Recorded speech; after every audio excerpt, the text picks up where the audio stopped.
Dump truck na may kargang buhangin na paatras at tumagilid sa isang highway sa San Nicolas, Ilocos Norte. Nadamay ang kotseng nakapark sa gilid ng daan. Base sa investigasyon, nawala ng preno ang truck. Ligtas naman ang driver nito. Agad ding natanggal ang tumagilid na truck at nahakot na mga buhangin. Sa Mambusaw, Capiz, bus naman ang tumagilid sa highway. Tumama rin ito sa poste ng kuryente kaya may mga kawad na lumaylay. Sa 8 sakay ng bus, 6 ang naospital, iniimbestigahan pa ang aksidente.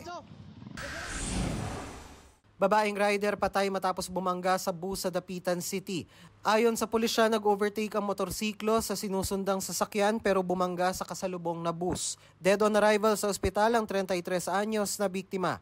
Hawak na ng pulisya ang bus driver. Babaeng tumatawid, nabalian ng paa matapos mabangga ng motorsiklo sa Mangaldan, Pangasinan. Nagtamo naman ng gasgas sa katawan ang rider. Nagkaareglo na ang 2 panig ayon sa pulisya. Motorsiklo sumalpok sa isa pang motorsiklo sa San Vicente, Ilocos Sur. Parehong sugatan ng 2 rider. Ayon sa pulisya, nakainom ang rider na nakabunggo. Sa Bayumbong, Nueva Vizcaya, nagkarambola ang 3 tricycle at 1 kotse. Dinala sa ospital ang 4 na sugatan, patuloy ang investigasyon ng otoridad sa insidente. Para sa GMA Integrated News, Dano Tingkung ko, nakatutok 24 oras.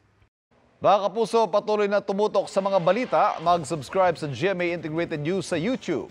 Sa mga kapuso abroad, samahan niyo kami sa GMA Pinoy TV at www.gmanews.tv.